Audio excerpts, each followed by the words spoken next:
Join me today as we talk about those chicks that just went up in that rocket. Was it real or was it true?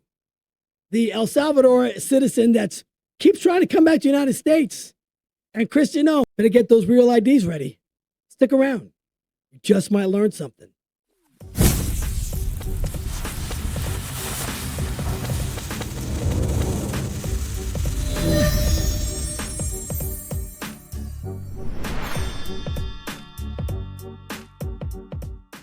Welcome to the Eric T Conversation.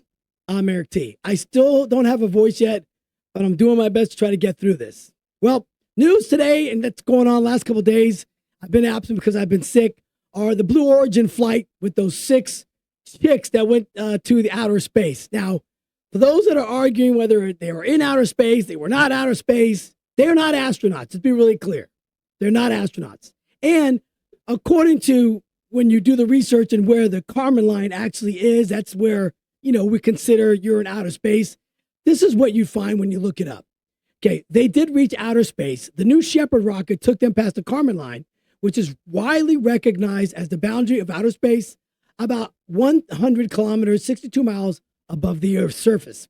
The crew reached an apogee of approximately 449,000 miles, as reported by Blue Origin, which is above the Kármán line.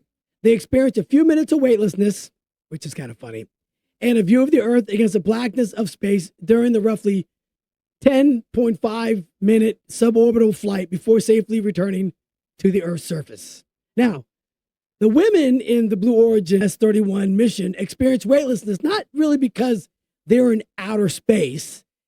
They reached weightlessness primarily due to the capsule's trajectory and not the absence of gravity. So have you ever seen those movies where, they do the Apollo 13 missions and they go behind the scenes and they're in an Air Force airplane or a big cargo airplane and they're doing this up and down is what they do. Okay, they go up and down these airplanes.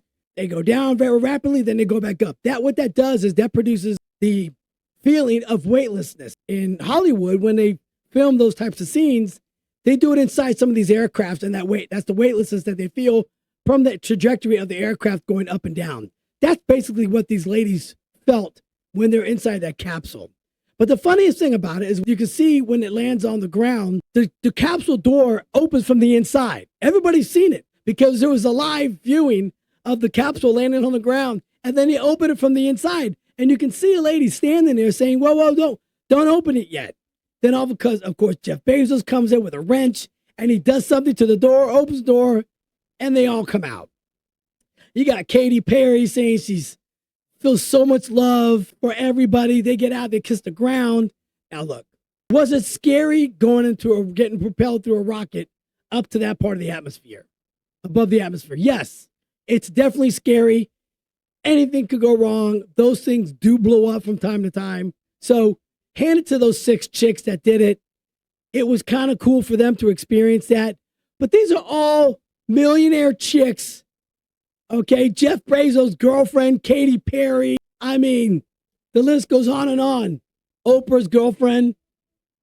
All these girls were up in outer space for 10 minutes, come back down to Earth, and they're like heroes or something. Listen, they are not astronauts. Let's be really clear. To become an astronaut, it is a grueling, grueling task, and very few people make the cut. And you got to be a superior specimen in order to make it through the astronaut program for NASA. Kudos to them, but it was kind of weird. The door opening, people were saying it wasn't really real. It didn't happen. It was a huge production. Kind of strange. But if they actually did go up in a rocket, got to hand it to them. That's a little nerve-wracking no matter who you are. So El Salvadoran resident, Kilmer Alvarado Garcia, is the MS-13 gang member that we deported back to El Salvador, and he's currently in an El Salvadoran prison. Now, the left is constantly using this guy as some type of martyr for deporting the wrong people. They keep calling him a Maryland dad. Number one, the guy is not a Maryland citizen. He's not even a citizen of the United States. He's an illegal immigrant from El Salvador. Now, 2 courts have already ruled this individual is an MS-13 gang member. Then it was held up on appeal that he is an MS-13 gang member. It got held up in appeal. So the left is keep using this individual as like something happened. Yes, paperwork got screwed up on this one individual, but it wasn't that they sent the wrong person out there. It was some basic kind of information that they had. So it wasn't like he was a wrong person. He didn't commit any crimes. He did. And the El Salvador president yesterday, Bukele, said, hey, he's not going to send the guy back. He's an El Salvador citizen. He's back in El Salvador. But you got the senator from Maryland, Chris Van Hollen. He's in El Salvador. Like, I don't know what he's going to do. The El Salvador president is not going to release the guy because he's an El Salvadoran citizen. He's in prison. He committed crimes. And we don't want him back here. But this is the hill the Democrats are apparently going to die on. They're all, they're misreading and misrepresenting what the 9-0 ruling on the Supreme Court said. It said they must facilitate for him to come back. Facilitate. Well, if the guy is in El Salvador and they don't want him back and they don't want to give him back, he's not coming back. But the Democrats are misleading the entire American public and the world by making it sound like this guy is some innocent father from Maryland. And he's not. He's a criminal. He's a gang member that was upheld. The ruling was upheld that he was a gang member. So the dude's not coming back. But the Democrats, they want to die on this hill. They do. 100%. They're trying to convince the entire population of the United States that this guy didn't break any laws. This guy is not a criminal. But he is. It's already been proven in court this guy's a criminal. So he went back to his country of origin because he's not an American citizen. And if you're not an American citizen, you don't have a right to be here. And we're going to send you back to the country in which you came from. And that's how it works.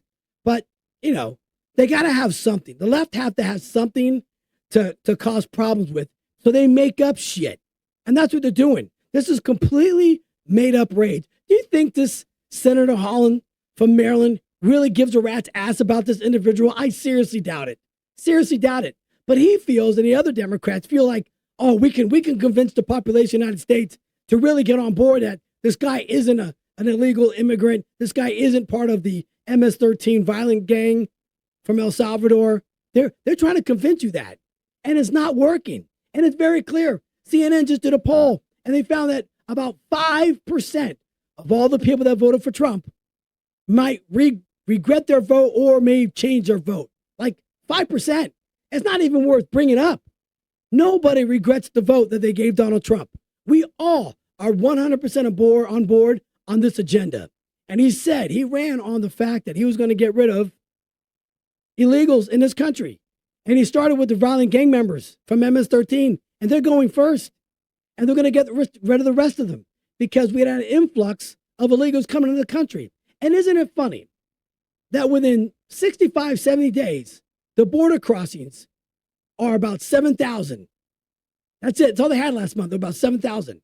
That's a closure of about 95, 96% closure. But yet the Democrats wanted you to think that before the election was over, or before the election came up, that they needed congressional approval to close the border. They didn't. All the president had to wave a magic wand and the border was closed.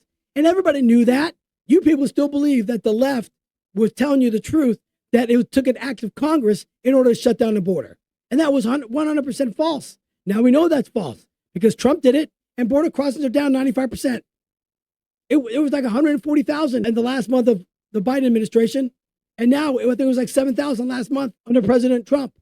Wow, isn't it amazing when you really want to change something, you can really do it. But the left, they keep fabricating the truth. They keep manipulating the truth. They keep trying to convince the people that were still wearing the masks on their face that this is the way things should be, that this guy is not an MS-13 gang member, that illegal crossings only can be stopped by an act of Congress.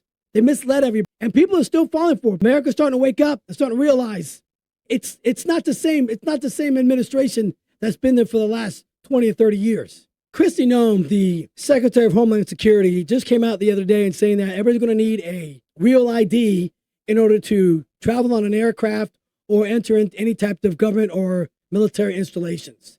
Now, a real ID has been around for a very long time. Now, people on the right are just, well, That's just a man trying to track us. They're just trying to track what we're doing now. I'm not going to comply with that. There's a lot of different forms of IDs that you can use as a real ID. A passport is one of them. And here in the state of Florida, my driver's license is supposed to have a little star, a little yellow star in the upper right-hand corner. If you look at your driver's license, wherever state that you're from, you probably already have that star on your driver's license. So this has been going on for about 10 years now. And now they're going to make sure that this is implemented and you have to have a real ID. I don't know if it's going to deter terrorist activities and violent criminals or whatever coming to this country, but that's what you have to have now. And I already have one. I've had one for a very long time. And you probably have one too. So May 7th, that's when it's going to happen. So you're not going to be able to fly in the United States unless you have one of these forms of ID.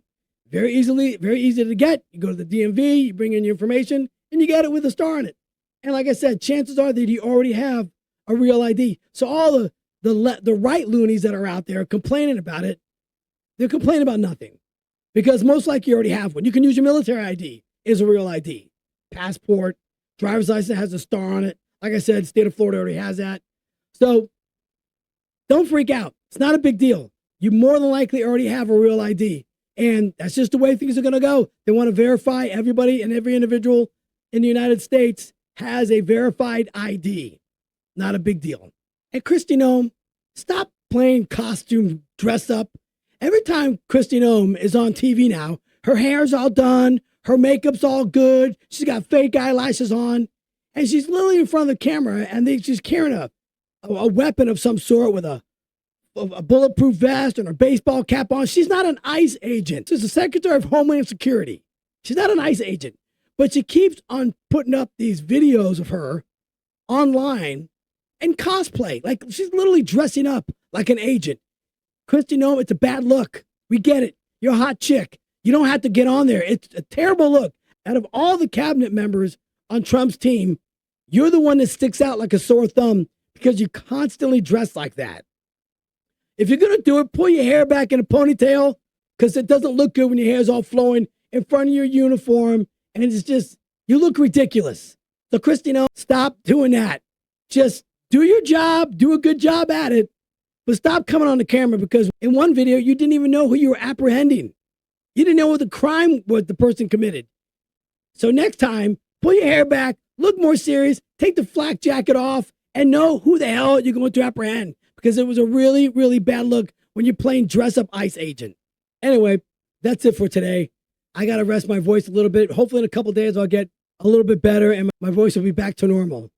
So join me next time for a little chit-chat, some observation, and some good old-fashioned conversation. Thanks.